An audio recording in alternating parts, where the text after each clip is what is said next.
बोलचाल की भाषा में कहें तो हम इंसान के अंदर दो मार्गदर्शक हैं, दो डिसीजन मेकिंग फैक्युलिटीज, एक हमारा दिमाग और एक हमारा दिल, एक हमारा इंटेलेक्ट और दूसरा हमारे इमोशंस।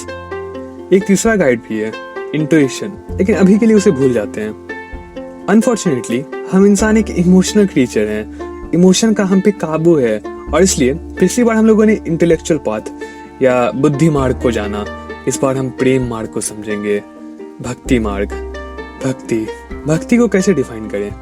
कहीं मैंने एक सुंदर श्लोक पढ़ा था, एक प्रार्थना जो एग्जैक्टली मुझे याद तो नहीं है, बट उसका मतलब कुछ यह था: इंद्रियों को सुख पहुंचाने वाले क्षणभंगुर वस्तुओं के लिए अज्ञानियों के मन में जो अनंत प्रेम है, पागलपन है, बस वही प्रेम है प्रभु आपके लिए सदा मेरे हृदय में रहे। इसको हम आगे विस्तार में समझेंगे। अब योग, यह शब्द जैसा मैंने पहले भी बताया था, संस्कृत मूल यज से लिया गया है, जिसका शाब्दिक अर्थ है जोड़ना या एक करना, जीवात्मा को परमात्मा से एक करना, भक्त को भगवान से एक करना। लेकिन पिछली बार हमने एक फंडामेंटल क्वेश्चन को मिस कर दिया था कि आखिर हम आत्मा परमात्मा से अलग कैसे हुए? वह क्या है जो हमें उनसे जुदा करता है? अहंकार, ईगो, इंडिविजुअल परसेप्शन, भिन्नता की यह भावना, मैं शब्द, यही मूल निष्कर्ष है। जीवात्मा इस दुनिया में प्रवेश करती है और स्वयं को शरीर समझ बैठती है, जिसे बाद में नाम, जाति, राष्ट्रीयता और मान्यताओं के कॉम्बिनेशन से और तराशा जाता है और वह अपने बाकी सांसारिक जीवन को एक काल्पनिक पहचान से जोड़कर और उसको डिफेंड करने में व्यतीत कर देती है। नाम रूप या मन और शरीर के साथ इस पहचान और मोह या लगाव को ही अहंकार कहा जाता है। मोह या अटैचमेंट ही बंधन और दुख को जन्म देती है। फॉर एग्जाम्पल, आप देखते या सुनते होंगे कि कोई रोड एक्सीडेंट में घायल हो गया। लगभग हर दिन हमें न्यूज़पेपर में ऐसे खबरें सुनने को मिल ही जाती है, लेकिन शायद ही कभी आप दुख या दर्द का अनुभव करते होंगे, क्योंकि उनसे आपको कोई अटैचमेंट नहीं है। लेकिन वहीं कोई आपके कपड़ों का मजाक उड़ा देता है तो आप दुख या पीड़ा का अनुभव करते हैं, क्योंकि आप अपने कपड़ों से अटैच्ड हैं। आपने अपने कपड़ों को खुद से आइडेंटिफाई कर रखा है। सिमिलरली, अगर आप फॉर एग्जाम्पल इस वीडियो की हंसी उड़ाते हैं तो नेचुरली मुझे बुरा लगेगा, क्योंकि मैं इस वीडियो से अटैच्ड हूँ, मैं इसे स्वयं से आइडेंटिफाई करता हूँ। एंड इसी आइडेंटिफिकेशन एंड अटैचमेंट यानी मोह से मुक्ति ही समस्त योग का लक्ष्य है। इसे ही मोक्ष कहते हैं। मोक्ष, यह शब्द संस्कृत के मोह और क्ष के कॉम्बिनेशन से बना है। मोह यानी अटैचमेंट या लगाव और श यानी नाश या खात्मा। अतः वास्तविक स्वतंत्रता इसी काल्पनिक पहचान से हमारे मोह का विनाश है। आचार्य शंकर इसे कुछ ऐसे डिफाइन करते थे: जाति नीति कुल गोत्र दुरंग, नाम रूप गुण दोष वर्जितम, देश काल विषयति वर्ती, यद ब्रह्मा तत्त्वमसि भाव्यात्मनि। जाति, संप्रदाय, परिवार या वंश से परे, जो नाम और रूप से रहित, गुण दोष से परे है, जो आकाश काल और भौतिक आयाम से परे है, तुम वह ब्रह्म हो, इस पर स्वयं में ध्यान करो। एक तरह से ये अहंकार एक प्लास्टिक के थैली की तरह है, जिसके अंदर पानी है और वो थैला अनंत महासागर के अंदर है और थैले के भीतर के पानी को अनंत सागर में विलीन होने से रोक रहा है, बैरियर बन के। थैले के भीतर कैद जो पानी है वो हम जीवात्माएं हैं। सागर सच्चिदानंद है और प्लास्टिक है अहंकार। अब ये सवाल उठता है कि जब सर्वं खालिदम ब्रह्मा, सब कुछ जब ब्रह्म ही है, तो माया, अहंकार भी तो ब्रह्म ही होगी। वेल, ये थोड़ा कॉम्प्लिकेटेड है।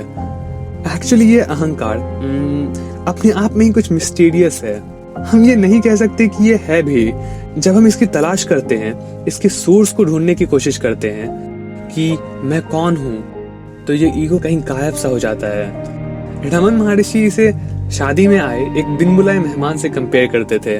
जब उस बिन बुलाए मेहमान की तलाश की जाती है तो वो खतरे को भांपते हुए जल्दी से गायब सा हो जाता है। उसी तरह ये भी है। लेकिन वहीं हम यह भी नहीं कह सकते कि अहंकार नहीं है।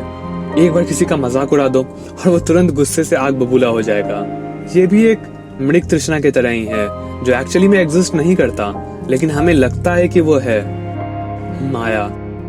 लेकिन जो भी हो, इससे छुटकारा पाना होगा। हमें इस मैं और मेरा के विचार को छोड़ना होगा, बिना इसके मुक्ति असंभव है।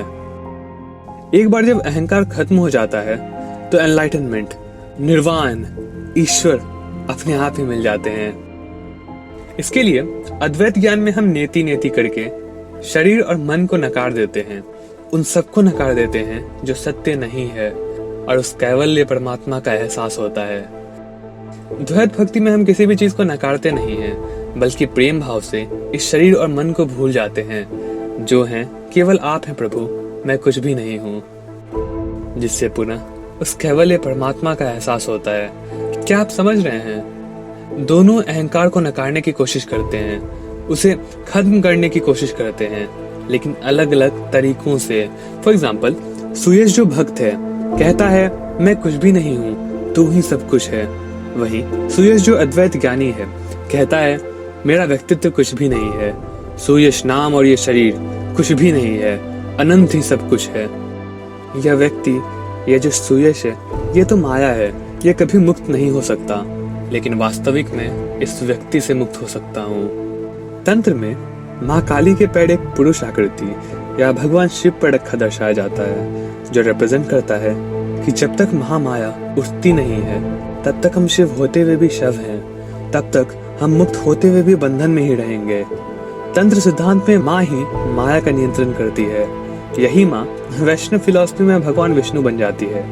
श्यामा और श्याम एक ही हैं, इसलिए पुराणों में ऐसा दिखाया गया है कि माँ पार्वती और भगवान विष्णु भाई बहन हैं। भले ही वैष्णव फिलॉसफी अद्वैत या शिवोहम को नहीं मानती है। खैर, तो जब तक माया उठती नहीं है हम मुक्त नहीं हो सकते। अद्वैत ज्ञानी कहते हैं मैं बलपूर्वक माया और अहंकार को अपने ऊपर से उठाऊंगा और सत्य को उजागर करूंगा, लेकिन द्वैत भक्त कहते हैं मैं माँ से प्रार्थना करके सत्य को उजागर करूंगा, उनसे उस द्वार को खोलने की भीख मांगूंगा जिसकी चाबी केवल उन्हीं के पास है। दोनों सही हैं, बस दृष्टिकोण का अंतर है। उदाहरण के लिए तत्त्वमसि, इस वाक्य को आचार्य शंकर और उनके कट्टर दुश्मन आचार्य रामानुजा ने अलग अलग तरीकों से ट्रांसलेट किया है। शंकर कहते हैं तत्त्वमसि अर्थात तुम वह हो, वही रामानुजा कहते हैं तत्त्वमसि अर्थात तुम उसके हो। और इसी कारण सदियों से बिखर के बहस होते आ रहे हैं। कोई किसी को मायावादी कहता है, कोई कुछ। वास्तव में ये बेकार के आर्ग्यूमेंट्स वही करते हैं जिनमें समझ की कमी है, जिन्होंने सत्य का कभी एहसास ही नहीं किया है, जिनके पास केवल रटा रटाया ज्ञान है। क्योंकि एक बार जब आप पहाड़ की चोटी पे पहुंच जाते हैं तो आप देखते हैं कि उसी चोटी तक आने के बहुत सारे मार्ग हैं और हर मार्ग से पहाड़ की चोटी अलग प्रतीत होती है। जैसे यह है कैलाश पर्वत, चारों दिशाओं से यह बिल्कुल भी समान नहीं दिखता, लेकिन हम यह नहीं कह सकते कि कोई एक ही साइड सही है। नहीं, अगर कोई ऐसा कहता है तो समझ लीजिए कि वो अभी तक चोटी पे पहुंचा ही नहीं है। यही प्रॉब्लम है। अधिकतर so called Acharya and philosophers सब केवल किसी एक ही साइड को देखते हैं और उसी को एकमात्र सच मान बैठते हैं, और सब एक दूसरे से लड़ते झगड़ते रहते हैं। आर्ग्यूमेंट्स को छोड़िए और चोटी पे पहुंचने की कोशिश करिए। मैं अष्टांग, भक्ति और ज्ञान इन तीनों मार्ग पे एक एक करके चला और अंत तक पहुंचा। एंड ट्रस्ट मी, ये सब मार्ग सही हैं। ये सारे फिलॉसफीज एक ही हैं, बस दृष्टिकोण का अंतर है। हाँ, ऐसा प्रतीत जरूर होता है कि अद्वैत और द्वैत कॉन्ट्राडिक्टरी हैं, लेकिन वास्तव में है नहीं। एक बहुत ही सुंदर संस्कृत श्लोक है, त्वास्मिति भजते कः त्वमेवास्मिति चापड़ा इति किंचित विशेषोपि परिणाम सामोदवयो। हे प्रभु, कुछ लोग आपको यह कहकर पूछते हैं कि मैं आपका हूँ, कुछ लोग यह कहकर पूछते हैं कि मैं और आप एक हैं। दृष्टिकोण में छोटे से अंतर के बावजूद भी दोनों का अंतिम परिणाम एक ही होता है। तो अब चूंकि आप ये बात समझ गए हैं तो मिशनरी वाला कारोबार बंद करिए, लोगों को कन्वर्ट करने की कोशिश बंद करिए। अगर कोई राजयोग कर रहा है तो उसे करने दें, अगर कोई द्वैत वेदांत फॉलो कर रहा है तो उसे करने दें। जो जिस मार्ग पे चल रहा है उसे चलने दें। इनफैक्ट उसे और मोटिवेट करिए। सबको अपने अपने मार्ग को चुनने का अधिकार है और कोई भी मार्ग एक दूसरे से श्रेष्ठ नहीं है, उसे श्रेष्ठ साधक बनाते हैं। जिस प्रकार विभिन्न स्रोतों से बहने वाले विभिन्न जल धाराएं अंत में समुद्र में जा समाती है, उसी तरह हे प्रभु, मनुष्य विभिन्न प्रवृत्तियों के कारण जो विभिन्न मार्ग चुनते हैं, भले ही वो कैसे भी दिखाई दें, टेढ़े या सीधे, सभी अंत में तुझ तक ही ले जाते हैं। रिसेंटली मैंने ये 2 कमेंट्स पढ़े। पहला कमेंट था कि ज्ञान योग से बहुत श्रेष्ठ तो भक्ति मार्ग है। वहीं दूसरे कमेंट में किसी ने लिखा था, वाह, ऐसा लगा कि मैं जन्मों से इसी के लिए वेट कर रहा था, ज्ञान ही सर्वश्रेष्ठ मार्ग है। वेल, हाँ, हम सब अपने अपने नॉलेज एंड बिलीव्स के बेसिस पे इवैल्यूएट करते हैं और ओपिनियंस देते हैं। सबके अपने अपने ओपिनियंस हैं। अर्जुन के मन में भी यही प्रश्न उठा। उन्होंने पूछा, कुछ लोग परमेश्वर के सगुण रूप की आराधना करते हैं जबकि अन्य निर्गुण और निराकार पे ध्यान लगाते हैं। मुझे बताइए कि उन दोनों में किसे आप अधिक श्रेष्ठ मानते हैं। अतः श्री भगवान वाचा, श्री कृष्ण ने कहा, जो लोग मेरे व्यक्तिगत रूप सगुण रूप पर अपना मन लगाते हैं और हमेशा मेरी आराधना में निष्ठा के साथ संलग्न रहते हैं, वही श्रेष्ठ योगी हैं। क्योंकि हे कौन्तेय, जिनका मन निराकार में लगा रहता है उन्हें अधिक परेशानियों का सामना करना पड़ता है, क्योंकि निराकार पे ध्यान लगाना देहधारी प्राणियों के लिए अत्यंत कठिन है। और यही मेरा भी ओपिनियन है। कहा जा सकता है कि श्री कृष्ण ने यहाँ इनडायरेक्टली भक्ति योग को ज्ञान योग से सुपीरियर बताया है। उन्होंने ऐसा क्यों कहा वो तो वही जानते हैं, लेकिन मैं समझाता हूँ कि मैं ऐसा क्यों मानता हूँ। अद्वैत ज्ञान हाईएस्ट फिलॉसफी है, सनातन, सत्य और पूरी तरह से परफेक्ट, नो डाउट। लेकिन अनफॉर्चुनेटली जितने सिंपल एंड स्ट्रेट फॉरवर्ड तरीके से मैंने इसे समझाया, इसे प्रैक्टिकली फॉलो करना बिल्कुल उसके विपरीत है। वास्तव में कहना और सुनना बहुत आसान है। इंटेलेक्चुअल डिस्कशंस मन को सुकून प्रदान करते हैं, लेकिन जब बात आती है प्रैक्टिकल की, उस फिलॉसफी को अपने जीवन में उतारने की, तब असलियत समझ में आती है। क्या हर पल इस विचार से जीना इतना आसान है कि मैं शिव हूँ? इसका मतलब आप समझ रहे हैं? इसका मतलब यह है कि आपको घर परिवार के सारे मोह को छोड़ना होगा। क्रोध, लोभ, शर्म और घृणा, खुशी और गम, इन सब से वैराग्य लेना होगा। मैं शरीर और मन से परे हूँ। इसे कहने का मतलब यह है कि अगर आपको बिना कपड़ों के अपने शहर का पैदल चक्कर लगाना पड़े तो उसमें भी आपको लज्जा नहीं आनी चाहिए। अगर आपको अपना सर काट के ईश्वर के चरणों में अर्पित करना पड़े तो उसमें भी आप हिचके ना, क्योंकि आप शरीर नहीं हैं और ये जगत ये तो बस मिथ्या है। मैं समझाता हूँ। बहुत समय पहले मलेच्छ सेना ने एक छोटे से गांव पर आक्रमण कर दिया, जिनके डर से गांव के सभी नागरिक भाग गए, सिवाय एक अद्वैत सन्यासी के, जो अपने प्रिय शिव मंदिर में बैठे ध्यान कर रहे थे। इस खबर को सुन के मलेच्छ सेनापति ने मंदिर जाने और स्वयं देखने का निर्णय किया कि आखिर सन्यासी कौन सी मिट्टी का बना है। जब वो अपने सिपाहियों के साथ वहां पहुंचा तो उसने देखा कि सन्यासी वहां ध्यान में बैठे थे। उन्होंने उसे एक नजर देखा और फिर अपने ध्यान में मग्न हो गए। यह देखकर कि सन्यासी में भय जैसी कोई चीज नहीं है, उसने कहा, क्या तुम नहीं जानते कि तुम एक ऐसे आदमी को देख रहे हो जो पलक झपकाते ही तुम्हें मौत के घाट उतार सकता है? जिस पर सन्यासी ने हंसते हुए उत्तर दिया, क्या तुम्हें इसका एहसास नहीं है कि तुम एक ऐसे व्यक्ति से बात कर रहे हो जो बिना पलक झपकाए मृत्यु को गले लगा सकता है? ऐसे होते हैं अद्वैत ज्ञानी। जो व्यक्ति उस लेवल पे पहुंच चुका है वही वास्तव में मुक्त है, वही वास्तव में हमेशा आनंदित रह सकता है, वही वास्तव में कह सकता है कि मैं ब्रह्म हूँ। बाकियों के तो बस खोखले शब्द हैं। ज्ञान मार्ग एक तरह से परमेश्वर तक पहुंचने के लिए एक ऊंची छलांग लगाने जैसा है। सिर्फ 1% से भी कम लोग इसमें सफल होते हैं, बाकी मुंह के बल गिरते हैं और माया के दलदल में और अंदर तक समा जाते हैं। एक व्यक्ति को मैंने यह कहते हुए सुना था कि मैं स्वयं ही भगवान हूँ, मुझे पाप पुण्य से कोई मतलब नहीं है, मैं जब चाहे जो चाहे वो करूँगा। यह विचारधारा साधक के लिए बहुत बड़ा खतरा है। फॉर एग्जाम्पल, देवराज इंद्र और असुरराज विरोचन एक बार ब्रह्मदेव के पास ब्रह्म विद्या सीखने गए। उन दोनों ने कुछ साल ब्रह्मचर्य जीवन व्यतीत किया और तब प्रजापति ने उन्हें ज्ञान दिया। उन्होंने उन्हें बुलाया और कहा, व्यक्ति ही आत्मा है, यह आत्मा ब्रह्म है, अमर है, सनातन और सत्य है। जाओ और जल में अपने प्रतिबिंब को देखो और मुझे बताओ कि तुम्हें क्या दिखा। अगले दिन जब प्रजापति ने उन दोनों को अपना अनुभव बताने को कहा तो दोनों ने कहा, भगवान, हमने स्वयं को पूरी तरह से देखा, जैसे कि हम हैं वही छवि, सिर के बाल से पैरों के नाखून तक। जाओ और अपने आप को सजाओ और फिर पानी के बर्तन में देखो और मुझे अपने अनुभव के बारे में बताओ। प्रजापति ने उन दोनों से कहा। प्रसन्न होके वे गए और सज संवर के स्वयं की छवि को जल में देखा। वापस आए और प्रजापति को उत्तर दिया, गुरुजी, हमने खुद को अच्छे तरह से तैयार, सुंदर और सुशोभित देखा। बहुत अच्छा, यही आत्मा है, अमर और अनंत परमात्मा। यह कहकर ब्रह्मदेव ने उनकी पुष्टि की। इंद्र और विरोचन दोनों मन ही मन बहुत खुश हुए, संतुष्ट हुए। प्रजापति ने उन्हें जाते हुए देखा और अपने आप से कहा, चाहे वे देवता हो या असुर, इसमें कोई संशय नहीं है कि वो एक ना एक दिन नष्ट हो ही जाएंगे, यदि वे इसी तरह केवल वास्तविकता के प्रतिबिंब से संतुष्ट हैं। विरोचन असुरों के पास गए और उन्हें यह कहकर ब्रह्म ज्ञान सिखाया कि यह शारीरिक स्वयं ही वह सब है जिसे हमें जानने और जिसकी हमें सेवा करने और आराधना करने की आवश्यकता है। यही सर्वोच्च ज्ञान है जिसके द्वारा व्यक्ति यहाँ और बाद में स्वर्ग को प्राप्त करता है। इंद्र विरोचन से भिन्न थे। उन्हें आभास हुआ कि आत्मा के बारे में उन्होंने जो कुछ भी सीखा है उसमें कुछ गड़बड़ है। उसे बेचैनी का अनुभव हुआ।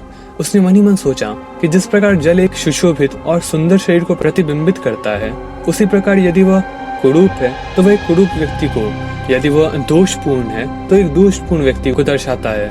यदि कोई शरीर नष्ट हो जाता है या मृत हो जाता है तो शरीर की छवि जल में नहीं दिखती।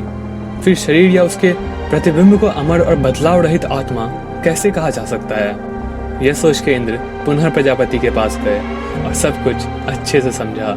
छांदयोग उपनिषद में इस कथा का वर्णन है, अगर आप पढ़ना चाहें तो।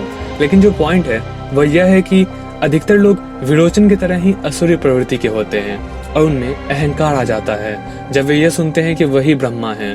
वो यह नहीं समझ पाते कि ब्रह्म कौन है, वो यह नहीं समझ पाते कि वो कौन है, जिस कारण वे बहुत बड़े गड्ढे में गिरते हैं। जब मैं कहता हूँ कि मैं ब्रह्म हूँ, मैं शिव हूँ, तो इसका मतलब यह नहीं कि यह व्यक्ति, यह सुयश शिव है। नहीं, इसका मतलब यह है कि मैं सुयश नहीं हूँ, कि मैं यह व्यक्ति, यह शरीर और नाम नहीं हूँ, बल्कि मैं शिव हूँ। ज्ञान योग में यही सबसे बड़ा खतरा है, लेकिन भक्ति में नहीं। प्रेम मार्ग सरल, सहज, मधुर और कोमल है। भक्त ज्ञान योगी जैसे ऊंची उड़ान नहीं भरते और इसलिए उन्हें इतने बड़े पतन का अनुभव भी नहीं करना पड़ता है।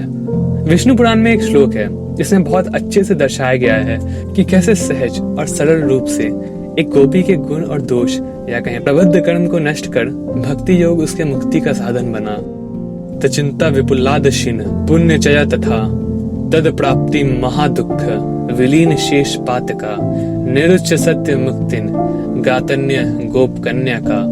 भगवान के ध्यान से प्राप्त हुए तीव्र आनंद ने उसके अच्छे कर्मों के बंधन को दूर कर दिया और उन्हें प्राप्त न होने की तीव्र पीड़ा ने उसकी सभी पापी प्रवृत्तियों को धो दिया और वो गोप कन्या मुक्त हो गई। आने वाले वीडियोस में हम भक्ति योग को समझने के साथ साथ साइड बाय साइड ज्ञान योग को भी रखेंगे ताकि आप खुद से पिक कर सकें कि कौन ज्यादा अच्छा है। भक्ति और ज्ञान दो अलग अलग मार्ग हैं, अलग अलग मार्ग एक ही चोटी तक पहुंचने के, और वे दोनों एक में नहीं मिलते हैं। ज्ञान योग बहुत कठिन है, ये सच है, और भक्ति योग आसान, ये भी सच है, लेकिन बहुत आसान नहीं, इसमें भी बहुत प्रॉब्लम्स हैं। अधिकतर लोग ये सोच के भक्ति मार्ग चुनते हैं कि अगर वे मृत्यु के समय भगवान का नाम ले लेते हैं तो चाहे उन्होंने कितना भी पाप किया है वो सब पापों से मुक्त हो जाएंगे और उन्हें मोक्ष मिल जाएगा। लेकिन ये इतना भी आसान नहीं है। इनफैक्ट ये बात गांठ बांध लीजिए कि आपने जो भी कुछ किया है उसके फल को भोगने से आपको कोई नहीं बचा सकता। मोक्ष तो बहुत दूर की बात है। लेकिन हाँ, उस कथन में भी कुछ सच्चाई है जिसे हम आने वाली वीडियोस में जानेंगे। तो हाँ, भक्ति आसान है, नो डाउट। जहाँ राजयोग या ज्ञान योग में आपको पथरीले रास्ते से होकर गुजरना पड़ता है, भक्ति ऐसा जैसे कि आप उड़ के जा रहे हैं। लेकिन ध्यान देने वाली बात यह है कि आप उड़ तो रहे हैं, लेकिन अधिकतर टाइम आपको स्वयं पे नियंत्रण नहीं रहता, तो आप आगे पीछे ऊपर नीचे उड़ते रहते हैं और टक्कर खाते रहते हैं। अर्थात यह कि आपके जो पंख हैं वो हैं इमोशंस, प्रेम, फीलिंग्स, जिन पे आपको नियंत्रण करना होगा, और आप तो जानते ही हैं कि वह कितना मुश्किल है। लेकिन बिना उसके भक्ति मार्ग में सफलता असंभव है। तो आखिर यह प्रेम क्या है और ईश्वर के लिए हम हमारे प्रेम को बयां कैसे करें और भक्ति मार्ग प्रैक्टिकली कैसे फॉलो करें बिना अपने घर परिवार या जॉब और पढ़ाई से कॉम्प्रोमाइज कर। ये सब और बहुत सारे क्वेश्चंस के आंसर जो आपने पूछा है हम आने वाले 2-3 एपिसोड्स में जानेंगे। और साथ ही साथ मैं आपके साथ एक गाइडेड मेडिटेशन भी शेयर करूंगा जो आप रेगुलरली कर सकते हैं और जो आपको ईश्वर तक ले जाएगा, और भी बहुत कुछ। तो जल्द ही मिलेंगे।